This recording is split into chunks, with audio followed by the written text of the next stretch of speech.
के मोलोम विलेज की विलेज तौजी अखोई गवर्नमेंट की अयाबा याउदना सारिबा आरसीसी सारे हाइबसी हाइरबनिना मसी करम्ब ऑर्गेनाइजेशन साबनो अदुगा करम्ब सेंधंग मखादा साबगे करम्ब इंटरेस्ट थोंदु सागलिबनो थोंग सारिबसिंग अदु आइन यादबा लोन यादबा मौंग डिपार्टमेंट की अयाबा याउदना सारबा मियोसिंग अदुगी मथक्ता सरकार करी करी एक्शन लौनब करी करी प्लान लेरबगे लौखटबा यावख्रबरा दा एरिया दुमता थंबियो Honorable Speaker sir, जिसके थर्ड में की कोर्ट की मैतई शेड्यूल ट्राइब लिस्ट चनगदबनी हाइदना तानब डिमांड सिंगी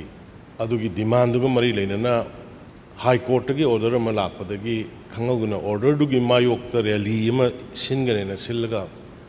रैली दुदगी थोखिबा थौदोक्सिगी मखा तारकपदा मिहात मिपुन मिसिमिना मयाम अमा नंगबगी नुंगाइतबसि मयाम लोइना फील तौवी अदुगा लोइना सुगुम्बा अखोइना नतबा गवर्नमेंट की नॉलेज याउदबा सिम खता नतना मफम अतैदसु सिंग टंखाइरंबा लंबी सेमगे तौरंबा many things आगी करिगुम्बा खरा अखोइगी ग्रुप नाइना तौनरा मिना मदुगी मागी ngamnaba तौनरपगी मौंग हाइबदा अदुबु गवर्नमेंट की याम क्लियर कट ओइबा पॉलिसी मा ऑनरेबल स्पीकर सर लै मरमदी थोंग अमा साबा हे सुमाइना अखोइ सिंगदा नत्रगना जगा अमा लेकाइदा खोंग अमा लानबदा अखोइ वा फैरगा दुम लेकाइना दुम सानै उना तौरगसु दुम सानै मदुदैदा सरकार के अदुबु सुगुम्बा चौबा तुरेलगुम्बा करिगुम्बा लैरिबा मयामसिदा तौबसिदि मसिदि गवर्नमेंट की अयाबा याउद्रगदि हेनी हयेंग आर्क्वेक्ट ओइरो नत्रगा एनी कैनोम तौरपा कांदा मदुगी दायित्व तो अखोइना गवर्नमेंट पुगदमिना मसि अखोइ सुंया यादना लै लंबी सेमंबा भावदा अखोइ थिंगबा फॉरेस्ट थाजलगा फान बखोल मयाम तौरी सी खत नते अद सिगी पाउसी हेक फंगबगा अखोइ खुदकता नोंगालगा अखोइ कमांडोसिंग असम राइफल्सिंग थारगा अखोइ थिंगली एसडीओ डीसी तौरगा थिंगनबगा लोइना अखोइ खुदकता गवर्नमेंट की ऑर्डर थोइ सर गवर्नमेंट की ऑर्डर कॉपी आई ऑनरेबल मेंबर की होनजगे डीसी ना थोइ लोइना सारिबा इलीगली तौरिबा सिंगदुगी अदुगी खुंदुगी आई ममिंग पलरोगे खुंदुगी चिपतुदा एखोइ एफआईआर लौखले अनौबा सेकेंड अमुक सागले हाइबगी पाव अमुक लापदगी एखोइ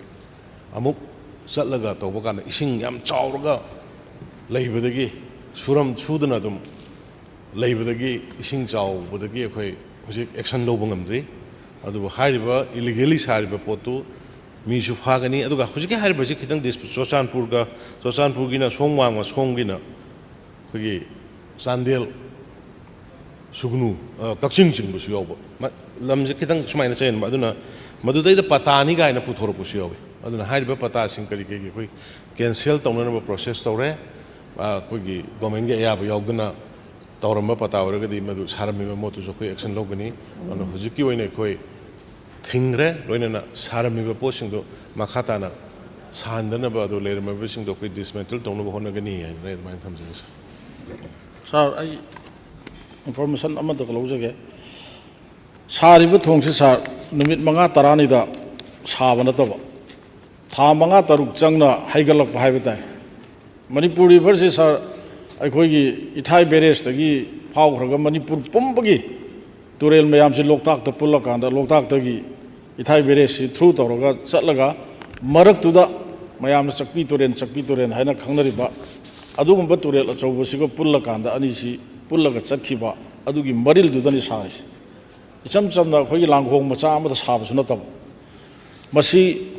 थोंगसी सारे हाइदना हुजिति सोशल मीडिया की कनोसी यामना एडवांस होइरे अखोइ लोइनमकना खंगे सिगुम्बा सोशल मीडिया सिदा अखोइ इसिंग चाउद्रिङैदगी हौना थोंग सारे हाइबगी थोंग से मखोंग सार यामना पाकप तुरेन ओइबनिना मखोंग अइना उजबदा मखोंग 7 9 गुम्बा हाइयबा मसे अइगी सेरौदा सारिबा थोंगा मयाम अदुम उबिरमगनी अदुगी मरिलनि हारिसे मदुदा हाइरिबसी नुमित 5 10 दा मागी अबमेन हाइगद्रा थोंगी मदु हाइबनते सा अदुना मसी अखोइगी सुम सरकारसिना येंगागा लेबदौना तौबा सो एनीवे मधु हौखरे हुजिक ऑनरेबल चीफ मिनिस्टर दा इना थमजनिंगी बिसे सिगुम्बा आइन यादबा दुगा सरकार की अयाबसु याउदबा मीसिंग असिना इरांगसी खुदोंग चाबा लौरगा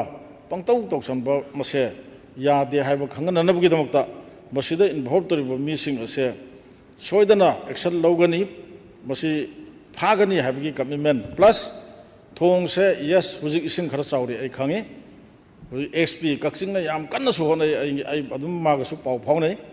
थोंग से मखा ताना सालोय मसी साबा हौग्रबा थोंग से मसी डिसमेंटल तौगनी हाइबगी कमिटमेंट दुमा सा प्रजानसु खंगजसनु हुजिक सेरौ सुगनुसी सार अखोयगी रिहेबिलिटेशन हाइबदी सरकार सिनसु तौबदगी आई ngarangsu thamjakhre DC ga kanna khoi yum kai saba hoba phau yore adubu thong si sarakpadagi praja sing si ki ba haiba tare aduna masi praja sing gi aki basi kokna na ba thong se dismantle tawgani aina yadabni habi commitment duma house thambiu sa Speaker sir ai hai gre kano ki sungsoi soidana aina yadaba posak amata di khoi compromise to roi aina yadana tawrome potu de khoi सबसे हूँ फारी ma'am से CRP कापम कहोद अखोगी Tamenglong एम्बूस तौरगा तौगिब लोइना अयाम फारी मतमगी वानी अदुना हुजिकी थोंगसिगी कनानो करीनो finance तौरमीबावदा अखोई some source सिदai हाइदोरोगे अखोई खंगब खरा लेरे अदुना हाइबा मीसिंगसिसु अखोई चप चाबा FIR सु पालगा लेरबनी चप चाबा एक्शन लौगनी अदुगा थोंगसिसु मखा चथहलोय अदुगा तंजा फंगबा काना अखोई डिसमेंटल तौनब तौगनी